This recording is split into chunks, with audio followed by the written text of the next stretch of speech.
स्वागत है दोस्तों। आज 5 जून 2023 दिन सोमवार का आज के मुख्य समाचार, बड़ी खबरें, देश और दुनिया का ताजा अपडेट लेकर हाजिर हो गए। देश के अलग अलग राज्यों की ओर से, सरकारों की ओर से महत्वपूर्ण अपडेट आ चुका है। नए नियम, बड़ी घोषणाएं, बड़े ऐलान की जानकारियां लेंगे। बहुत ही महत्वपूर्ण और काम की ताजा खबरों का अपडेट आपको मिलने वाला है, इसलिए इस वीडियो को आप पूरा ध्यान से आखिर तक जरूर देखते रहिएगा। हमारी टीम की मेहनत और मोटिवेशन के लिए प्लीज इस वीडियो को आप लाइक जरूर करिएगा। फेसबुक और व्हाट्सएप पर भी इस वीडियो को आप ज्यादा से ज्यादा शेयर कर दीजिएगा। तो आइए दोस्तों, बिना टाइम विलंब के शुरुआत करते हैं खबरों की, लेकिन उससे पहले एक बहुत बड़ा अपडेट। आपको मालूम ही है, भारत समेत दुनिया भर में 5 जून को पर्यावरण दिवस मनाते हैं और इस मौके पर सभी देश अलग अलग तरीके से पर्यावरण के प्रति जागरूकता कार्यक्रम का आयोजन भी करते हैं। विश्व पर्यावरण दिवस आज मनाया जाता है और इसे मनाने की शुरुआत साल 1972 में हुई थी। संयुक्त राष्ट्र संघ ने 5 जून 1972 को पहला पर्यावरण दिवस मनाया और तब से लेकर अब तक हर वर्ष इस दिन को मनाया जाने लगा। आपको मालूम ही है, दुनिया भर में लगातार प्रदूषण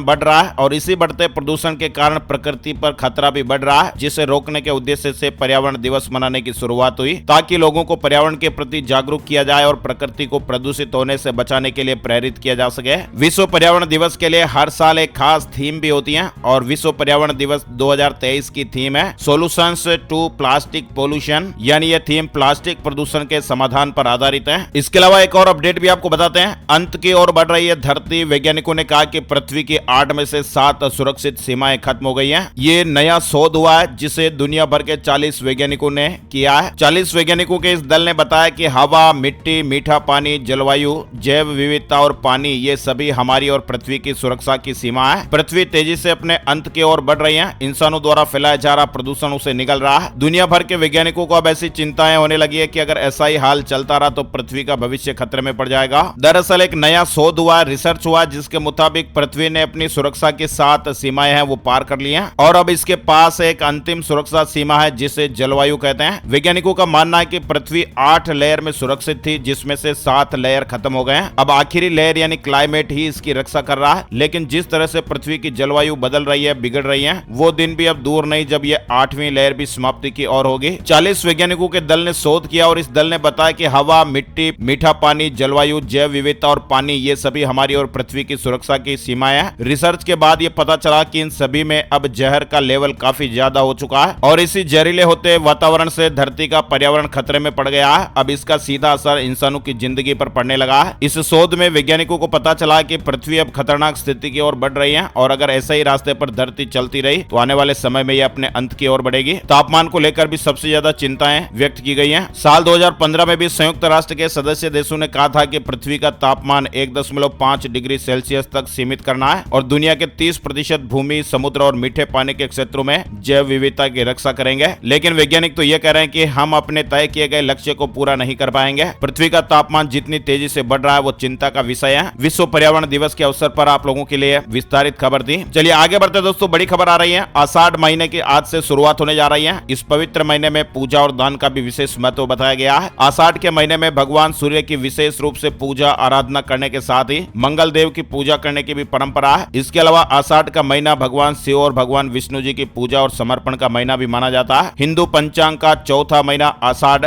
और ये संधि काल का महीना है। इस बार आषाढ़ मास 5 जून से 3 जुलाई तक रहने वाला है। आषाढ़ महीने के पहले दिन खड़ाऊ, छाता, नमक और आंवले का दान भी किसी ब्राह्मण को किया जाता है। वहीं इसी महीने में श्री जगन्नाथ जी की रथ यात्रा भी निकाली जाती है। इस महीने में सूर्य और देवी की भी उपासना की जाती है। वहीं इसी महीने से श्री हरि विष्णु शयन के लिए चले जाते हैं और अगले 4 महीने तक शुभ कार्यों की भी वर्जना रहती है। वहीं आषाढ़ माह की पूर्णिमा को गुरु पूर्णिमा का महान उत्सव भी मनाया जाता है। इस महीने में नमक, तांबा, कांसा, मिट्टी का पात्र, गेहूं, गुड़, चावल और तिल का दान करना शुभ माना गया है। चलिए आगे बढ़ते दोस्तों, बड़ी खबर। अब उड़ीसा रेल हादसे से जुड़े जो बड़े अपडेट आ रहे हैं उसको लेकर जानकारी ले लेते हैं। खबरें आ रही है कि रेलवे ने ड्राइवर को क्लीन चिट दे दी है। रेल मंत्री जी ने सीबीआई जांच की सिफारिश भी कर दी है। इसके अलावा ट्रेनों की आवाजाही भी ट्रैक पर शुरू की गई है। रेलवे ने रविवार को ड्राइवर की गलती और सिस्टम में खराबी से एक तरह से इंकार कर दिया है और यह संकेत दिया कि उड़ीसा में ट्रेन दुर्घटना के पीछे इलेक्ट्रॉनिक इंटरलॉकिंग सिस्टम में संभावित तोड़फोड़ और छेड़छाड़ हो सकती है। इस दुर्घटना में कम से कम 288 लोगों की मौत हो गई है। वहीं रेल मंत्री अश्विनी वैष्णव जी ने हादसे की सीबीआई जांच कराने की सिफारिश की है। रेल मंत्री अश्विनी वैष्णव ने देर रात कहा कि दोनों ट्रैक को बहाल कर दिया गया है। 51 घंटे के भीतर ट्रेन की आवाजाही सामान्य कर दी गई है। वहीं उड़ीसा ट्रेन हादसे से जुड़ा अपडेट है। मृत लोगों के बच्चों की मदद के लिए गौतम अडानी और वीरेंद्र सहवाग भी आगे आए हैं। उड़ीसा के बालासोर में हुए इस भीषण रेल हादसे पर भारतीय उद्योगपति गौतम अडानी ने शोक जताया। उन्होंने कहा कि उड़ीसा की रेल दुर्घटना से हम सभी बेहद व्यथित हैं। इस बुरे समय में अडानी समूह ने बड़ा ऐलान किया है। उन्होंने ट्वीट करके कहा कि जिन मासूमों ने इस हादसे में अपने अभिभावकों को खो दिया है, उनकी स्कूली शिक्षा की जिम्मेदारी अडानी समूह उठाएगा। वहीं पूर्व भारतीय क्रिकेट खिलाड़ी वीरेंद्र सहवाग ने भी इस हादसे पर गहरा दुख जताते हुए ट्वीट किया है। उन्होंने कहा कि यह छवि हमें लंबे समय तक परेशान करेगी और दुख की इस घड़ी में कम से कम इतना तो कर ही सकता हूं कि इस दर्दनाक हादसे में जान गंवाने वाले लोगों के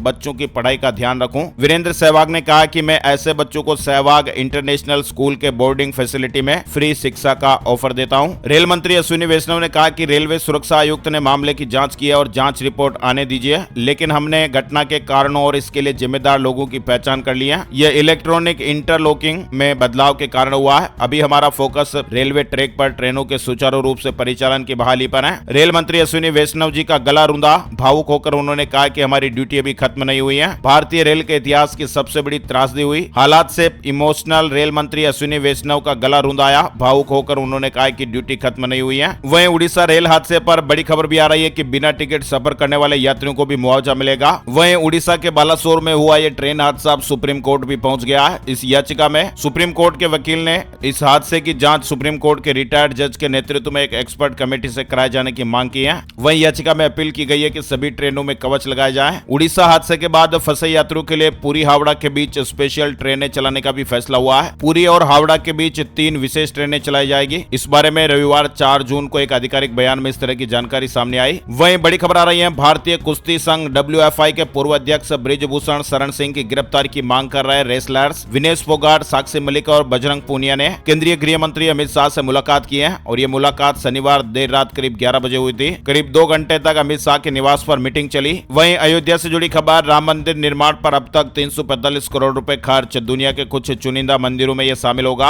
अयोध्या में बन रहा राम मंदिर दुनिया के सबसे भव्य मंदिरों में से एक होगा और इसके लिए धन की कमी आड़े नहीं आएगी। मंदिर के निर्माण में करीब 1835 करोड़ रुपए खर्च होने का अनुमान व्यक्त किया जा रहा है। ये खर्च का अनुमान श्री राम जन्मभूमि तीर्थ क्षेत्र ट्रस्ट ने लगाया है। अकेले मंदिर निर्माण में अब तक 345 करोड़ खर्च हो चुके हैं। वहीं मानसून केरल नहीं पहुंचा है। मौसम विभाग ने कहा कि 3 से 4 दिन की और देरी हो सकती है। पहले 4 जून को मानसून केरल पहुंचने का अनुमान था। दक्षिण पश्चिम मानसून केरल फिलहाल नहीं पहुंच सका है। भारत मौसम विज्ञान विभाग ने बताया कि मानसून के केरल पहुंचने में 3 से 4 दिन की और देरी हो सकती है। दक्षिण अरब सागर के कुछ हिस्सों में आगे बढ़ रहा है। वहीं बड़ी खबर है, उत्तर प्रदेश को लेकर पर्चे पर लिखें केवल जेनेरिक दवाएं। योगी सरकार ने डॉक्टरों को निर्देश दिया, कहा कि राजकीय अस्पताल के डॉक्टर अब मरीजों को प्रिस्क्रिप्शन में जेनेरिक दवाएं लिखें। वहीं मणिपुर हिंसा की जांच के लिए कमेटी गठित हो गई है। गृह मंत्री अमित शाह ने लोगों से भावुक अपील की है। मणिपुर हिंसा की जांच के लिए गृह मंत्रालय ने 3 सदस्यीय न्यायिक आयोग गठित कर दिया है। ये कमेटी 6 महीने में अपनी रिपोर्ट केंद्र सरकार को सौंपेगी। साथ ही कोई भी शख्स पर्याप्त सबूत के आधार पर अपनी शिकायत इस आयोग में दर्ज करा सकता है। इस आयोग का हेडक्वार्टर इंफाल में होगा। वहीं उत्तर प्रदेश के 17,000 ग्राम पंचायतों में किसान पाठशालाएं चलाई जाएगी। इस दौरान कुल 1 करोड़ किसानों को मोटे अनाज की खेती के बारे में जानकारी दी जाएगी। बिहार के भागलपुर में गंगा नदी पर बन रहा पुल गिर गया। 1700 करोड़ रुपए की लागत से इसे तैयार किया जा रहा है। बिहार के भागलपुर में रविवार को एक बड़ा हादसा हुआ। खगड़िया, अगुवानी, सुल्तानगंज के बीच गंगा नदी पर बन रहा पुल भर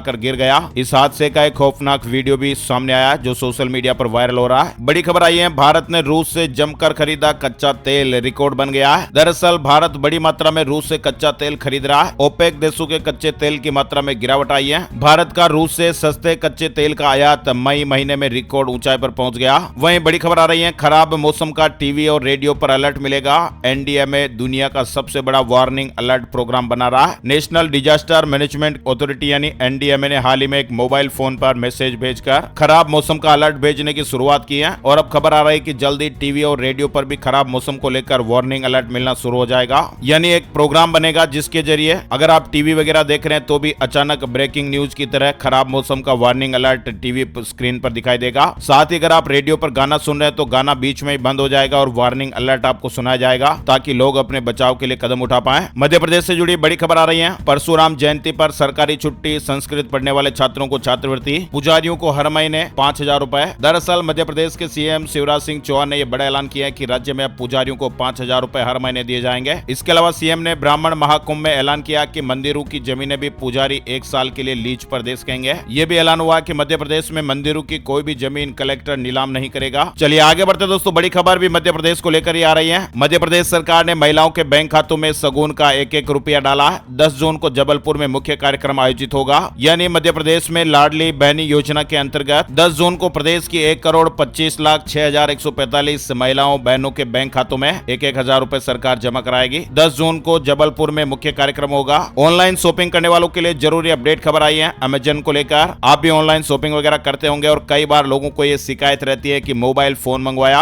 लेकिन उसमें पत्थर निकल गया, साबुन निकल गया। लेकिन अब मोबाइल की जगह आपको मोबाइल ही मिलेगा, साबुन नहीं मिलेगा। अमेजन ऑर्डर और पैकेजिंग के लिए अब आर्टिफिशियल इंटेलिजेंस की मदद लेगा, निगरानी की जाएगी। वहीं राजस्थान से जुड़ी बड़ी खबर है, फसली ऋण पर नहीं देना होगा ब्याज, 30 जून तक जमा करा सकेंगे किसान भाई, योजना का लाभ मिलेगा। यमुना को बचाने के लिए दिल्ली वालों ने 22 किलोमीटर लंबी मानव श्रृंखला बनाई, कई घाटों पर लोग जुड़े। यानी यमुना किनारे रविवार को अद्भुत, अविस्मरणीय और आश्वस्त करने वाला नजारा देखने को मिला। यमुना संसद के आह्वान पर हजारों दिल्ली वालों ने हाथों में हाथ लेकर 22 किलोमीटर लंबी मानव श्रृंखला बनाई। वहीं राजस्थान सरकार आज 14 लाख लाभार्थियों को लाभ देने वाली है। सीएम अशोक गहलोत बैंक खातों में 60 करोड़ रुपए ट्रांसफर करेंगे। राजस्थान में सोमवार से Indira Gandhi gas cylinder subsidy योजना के तहत लाभार्थी उत्सव आयोजित होंगे। प्रदेश के सभी 33 जिलों में लाभार्थी उत्सव का आयोजन होगा। इस समारोह में मुख्यमंत्री अशोक गहलोत बटन दबाकर एक साथ 14 लाख लाभार्थियों के बैंक खातों में 60 करोड़ रुपए हस्तांतरित करेंगे। आज सोमवार से ही राजस्थान में Indira Gandhi gas cylinder subsidy योजना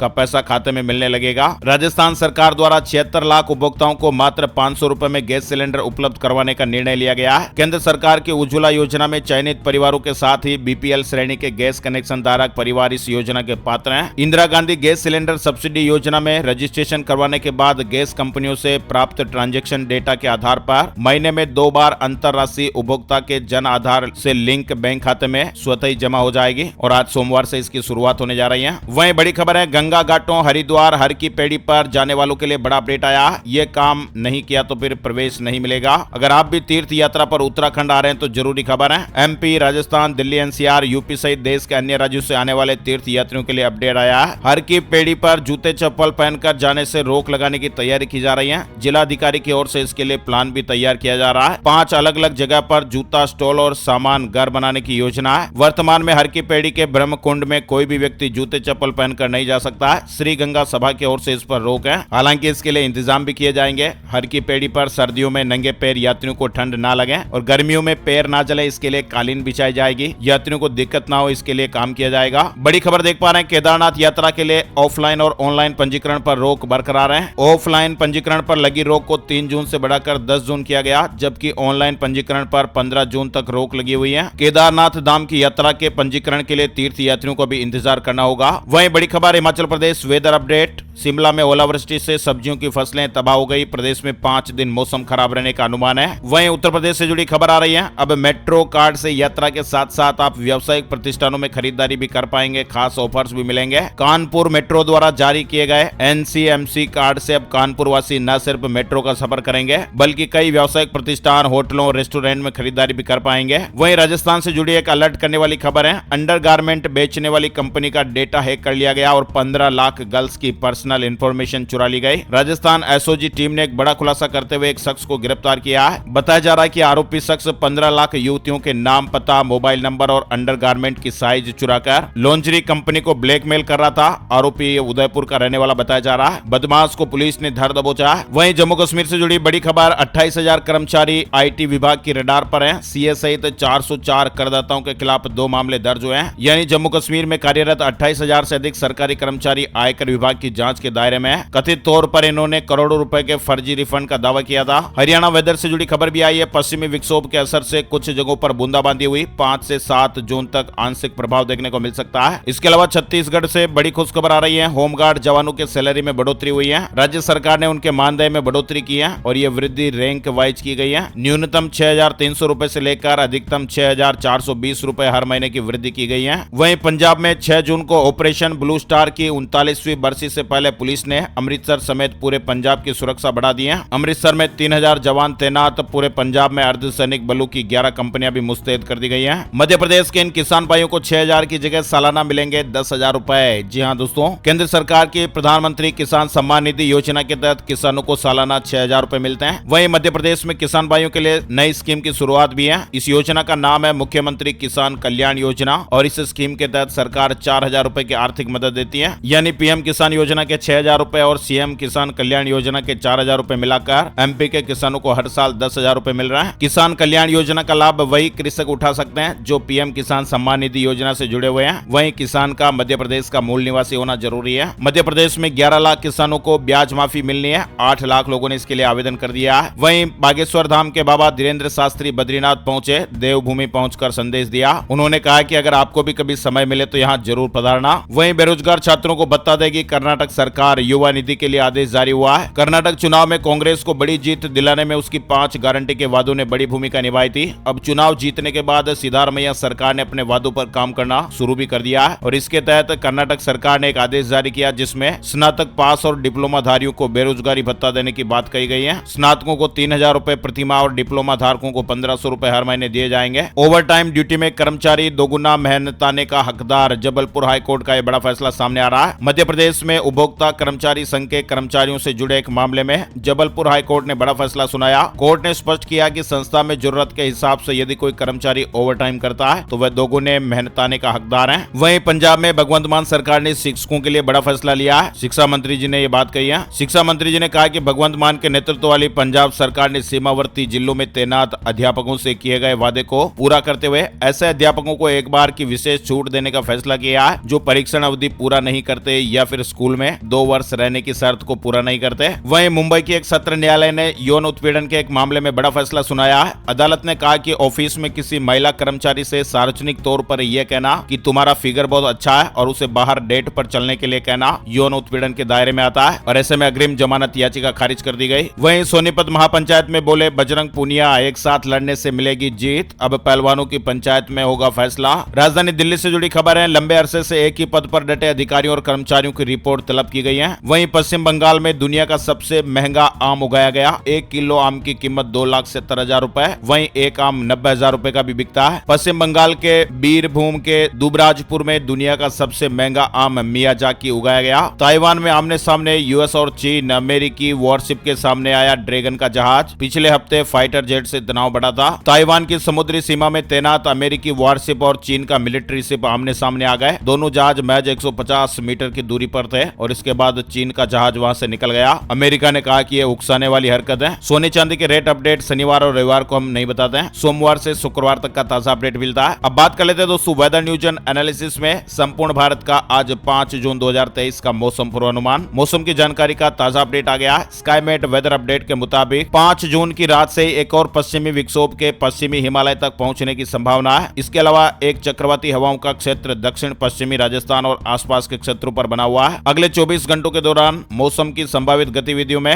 राजस्थान और मध्य प्रदेश के कुछ इलाकों में धूल भरी आंधी के साथ हल्की से मध्यम बरसात हो सकती है। तमिलनाडु, दक्षिण आंतरिक कर्नाटक, उड़ीसा के दक्षिणी तट और तटीय आंध्र प्रदेश में भी 1 या 2 जगहों पर तेज बारिश या हल्की बरसात देखने को मिल सकती है। अंडमान और निकोबार द्वीप समूह, लक्षद्वीप और केरल में हल्की से मध्यम बारिश के साथ ही कुछ स्थानों पर भारी बरसात हो सकती है। आज के मुख्य समाचार अपडेट में फिलहाल बस इतनी ही खबरें। अगर आपको हमारा यह प्रयास अच्छा लगा है और आप हमारी मेहनत को सपोर्ट करना चाहते हैं तो प्लीज इस वीडियो को आप लाइक जरूर कर दीजिएगा और फेसबुक और व्हाट्सएप पर, जी हाँ दोस्तों, व्हाट्सएप पर ज्यादा से ज्यादा इस वीडियो को शेयर कर दीजिएगा। Thank you, take care, goodbye, जय हिंद, जय भारत, वंदे मातरम।